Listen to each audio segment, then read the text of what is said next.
Welcome back to Movies TV Mad. I'm Mick, your host with the most. Just ask your girlfriends and your wives. A very warm welcome to Thursday's edition of the DCU Daily. You can follow me on X Twitter at Movies TV Mad and on Instagram and on Threads at Movies TV Mad X. I don't know about you, but when I first heard that the director of the Queer movie and Daniel Craig were attached to the Sergeant Rock DCU movie, I was very, very excited, despite my, let's say, reservations about James Gunn and the DCU. But at the back of my mind, it never rang true. There was something suspicious about it. I mean, Daniel Craig and the director of Queer doing a DCU movie agreeing to work with someone like James Gunn. And as I've said to you before, all the hype, all these attached projects to Slate, all it is supposed to add hype to Superman.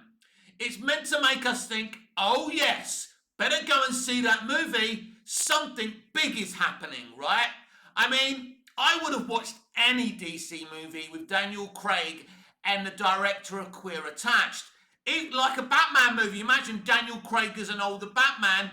You know, a Batman movie starring Daniel Craig and directed by the director of Queer.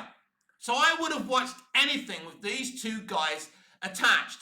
Anyway, surprise, surprise, shock, horror not, the news came out, rang out officially from THR, Deadline and Variety and kind of all of the respectable platforms that Daniel Craig has stepped down from being attached as Sergeant Rock in the Sergeant Rock movie.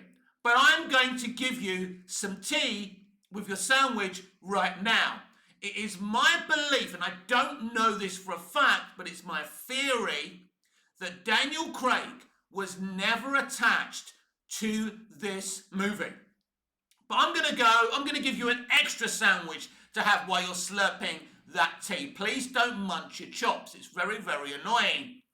That I believe that the director of Queer was also never attached to this movie in reality, and officially you're going to hear from the same respectable platforms that he's no longer attached to the Sergeant Rock movie.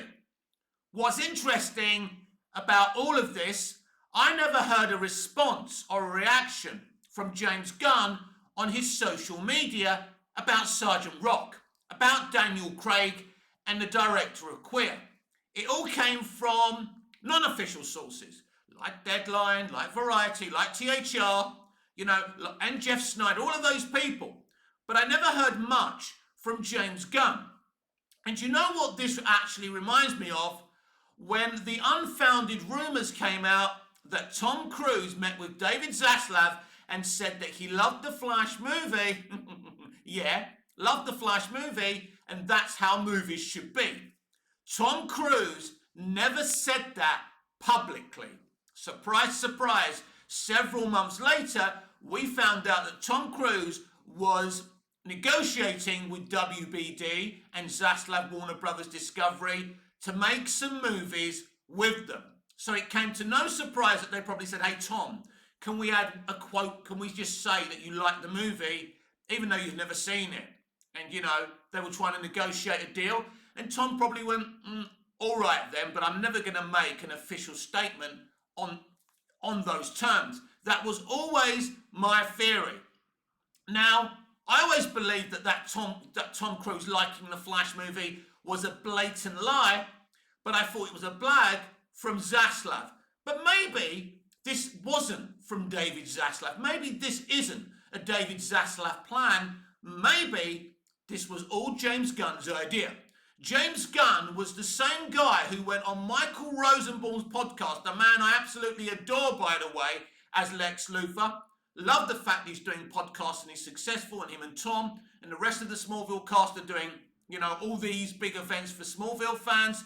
It's wonderful for them. It's good for them to make money, and it's good for fans to meet them as well. I have no issue with Michael Rosenbaum. I understand that Michael's friends with James. That's okay. He has a blind loyalty to the guy. But anyway, Gunn went to the Inside of You podcast and said that The Flash was one of the best movies of the Engineer. So this whole attachment of Daniel Craig and the director of Queer on this Sergeant Rock movie seems to me the same plan of Tom Cruise unofficially saying he loved the Flash movie. Then we had Stephen King officially saying he doesn't like superhero movies, but he loved the Flash movie. We know that he was connected with Andy Muschietti through the It reboots, right? So he probably did it as some kind of loyalty to Andy Muschietti. All lies. Stephen King probably allegedly, I'll say allegedly so I don't get myself in trouble, probably never even saw the Flash movie. Because in James Gunn, as I've said to you before, you are dealing with a used car salesman as well as a solid, good, capable writer-director. I always have to add that because I have enjoyed most, if not all of his movies.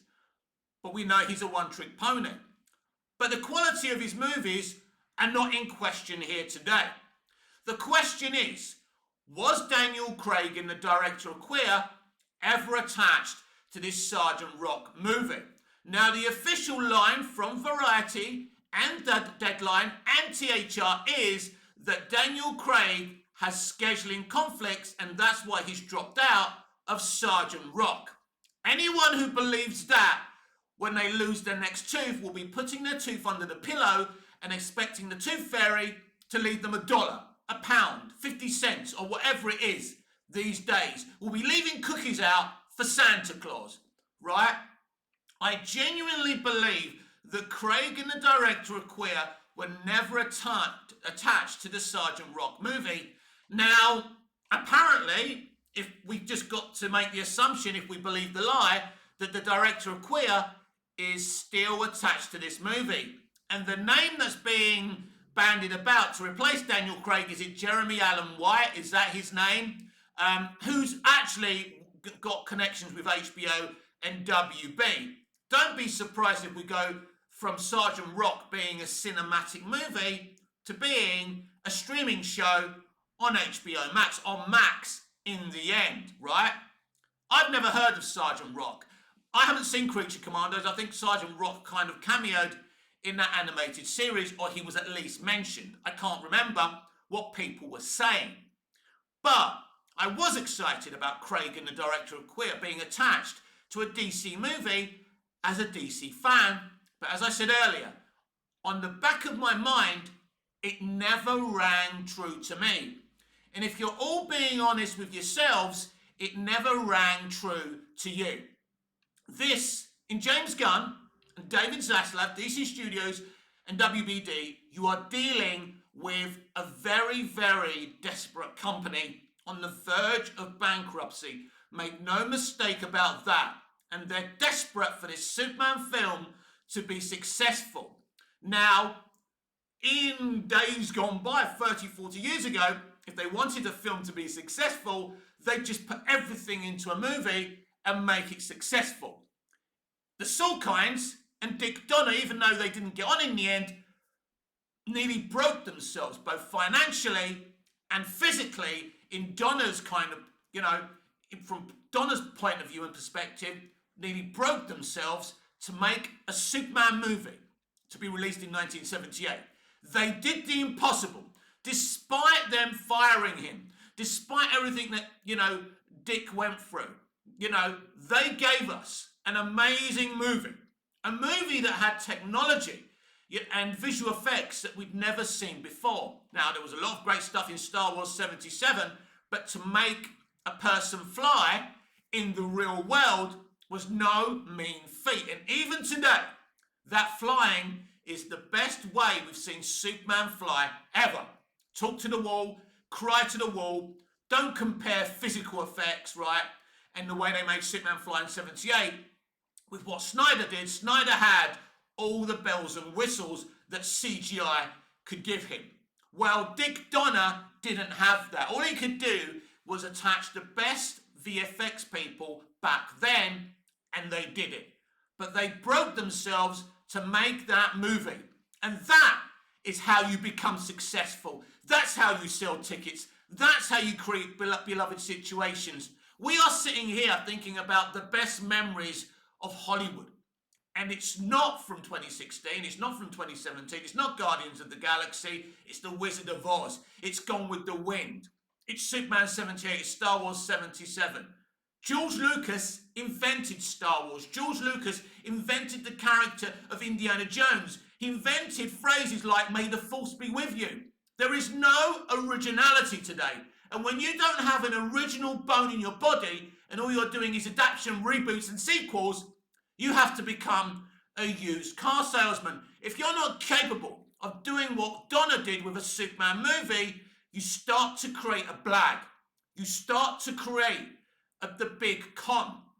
Because the people behind the DCU, obviously Gunn wasn't involved, when Snyder was about, but the people that are involved in the DCU hide it in plain sight are the same people who thought it was a good idea to bring Joss Whedon to recycle Zack Snyder's Justice League. These are the people who decided to do a cheap Shazam movie, which actually wasn't that bad in the end, but it wouldn't have been the way I would have gone at Shazam. It should have been a lot more comic book accurate, but it was okay. It's the same people who greenlit Birds of Prey, Blue Beetle, etc., etc., etc. These are the people, they're the same people who don't have it in their minds to make a great movie, because that's what you should do. That's what they used to do. They used to take gambles.